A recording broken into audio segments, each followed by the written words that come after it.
Okay, this is a video on parallel bandpass filters. We finished series bandpass filters in the last several videos.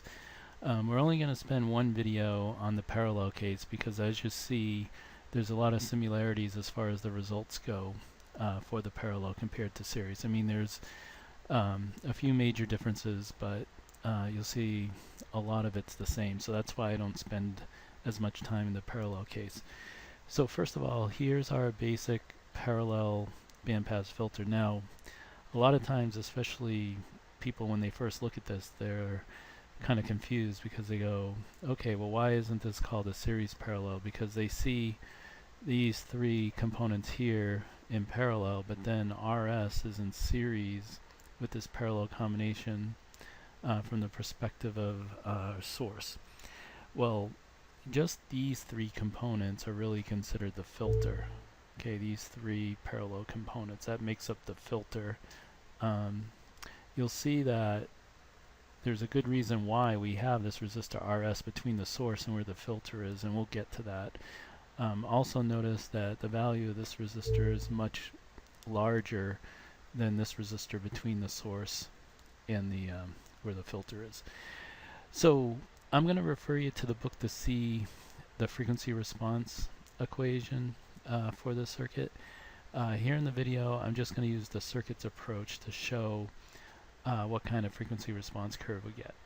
So first, if we look at the circuit for omega equal to 0, and I just have the resistors drawn here, but just like we talked about previously, at omega equal to 0, the capacitor is going to act like an open, and the inductor is going to act like a short. Okay, capacitor reactance infinite ohms and inductive reactance 0 ohms.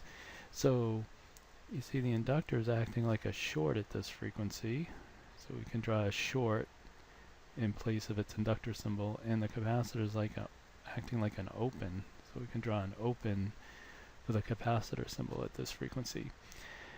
So look what happens when the inductor acts like a short like that.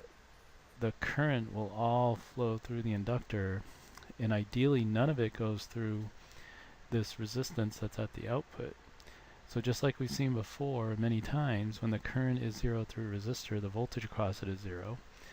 Also, another way to look at it is the voltage across a short is 0, and that short is shorting out this resistor at the output. So you see V out is going to equal 0 volts at omega equal to 0, just like, well, in this parallel case, just like what we saw in the series case. Now, this brings up the reason for this resistor RS. See, we need that resistor there in order to limit this current that flows when the inductor shorts out. See, if we did not have a resistance here, you know, in theory you'd have infinite current, or in practice you'd have a whole lot of current, and you could actually damage this source.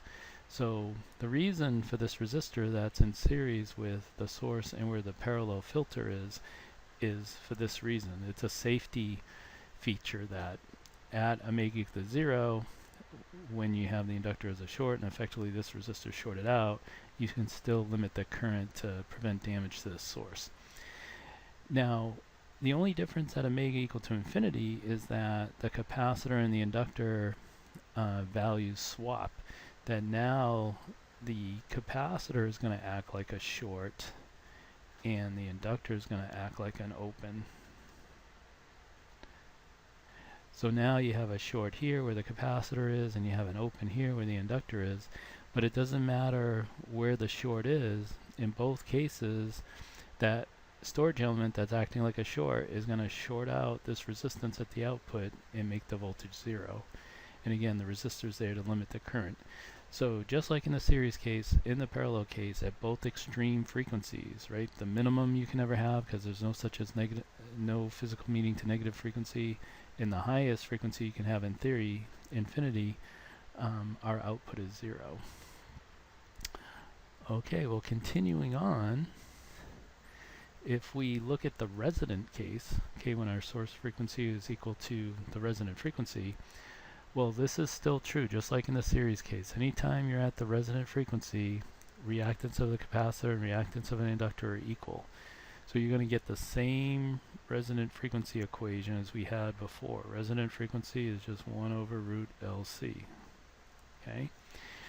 What's different, however, is that in the series case, at the resonant frequency, because these reactances are in series and you add up impedances, well, these canceled out and became 0 ohms because they had equal value, plus they're 180 apart on the complex plane, right? XC being on the minus J and XL being on the plus J. So at the resonant frequency, the storage elements together collectively act like a short. But you see, now they're in parallel, so X equivalent is going to be not the sum like they are in series, but product over sum because they're in parallel. So you see, you're going to have XC times XL, right, which will be the same value, so you'll get X squared here. But then on the bottom, you're going to have XL minus XC, and since they're equal, they'll cancel, and you end up with, you know, you'll have some number here squared over 0, which is infinite ohms. So you see, in the parallel case, at the resonant frequency, the storage elements together act like an open. See, together they act like an open.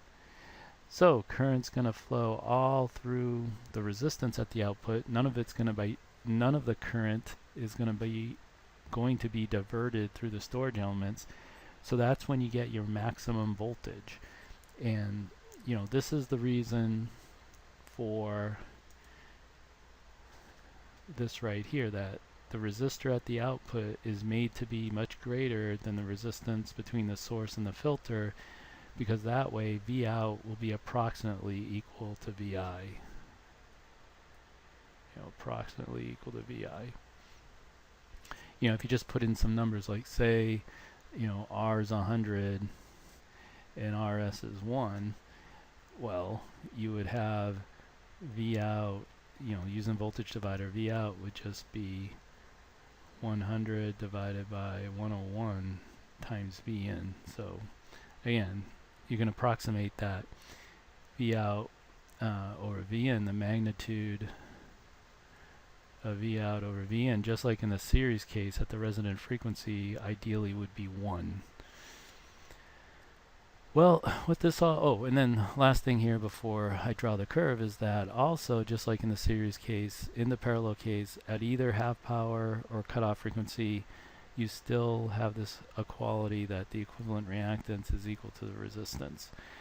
So what this all comes down to is that in the parallel case, you have the same type of bell-shaped curve that we had in the series case.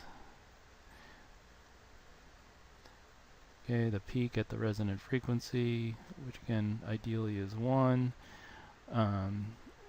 You know, same thing with bandwidth is defined the same way. Bandwidth's the difference of the two half power frequencies.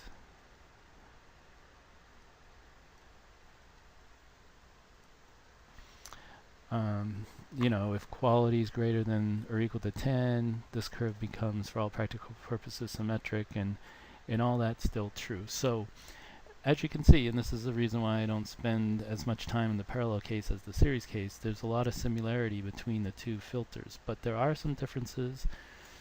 And what I have on PolyLearn is a handout that has the equations for the parallel case, and from this you should be able to you know, verify what's the same in both cases and what differs. So if we look at this real quick, I mentioned this earlier, that since at the resonant frequency XL is equal to XC for both the series and parallel case, the resonant frequency equation is the same.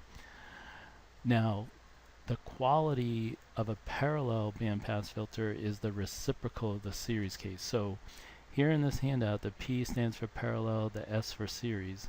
And remember, we talked about in a previous video that for a series bandpass filter, the quality is omega naught L over R. Well, for the parallel case, it's the reciprocal of that. So you see this right here is the parallel bandpass filter Q. It's R over omega naught L.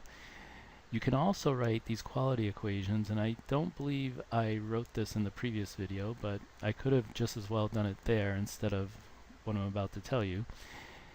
But since XL equals XC only at the resonant frequency, I can substitute in for omega naught L 1 over omega naught C, and I can also write the quality equation as you see here.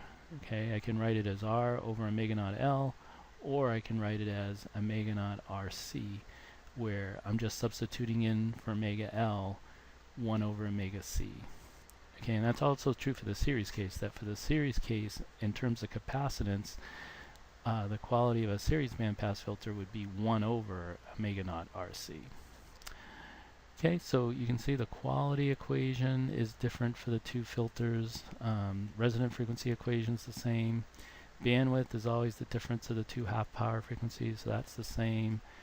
The relationship between quality and bandwidth the same, and as I mentioned, just like in the series case and the parallel case, if you have a quality at least 10, the curve becomes symmetric for all practical purposes. But then here's the other difference.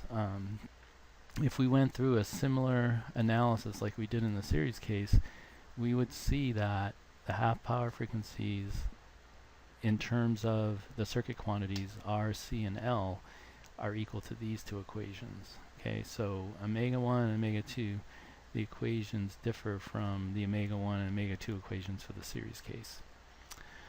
Okay, well this wraps up frequency response, and the next major topic of the quarter is AC power, and we'll be spending quite a bit of time on AC power before we finish up with a discussion of transformers to end the quarter.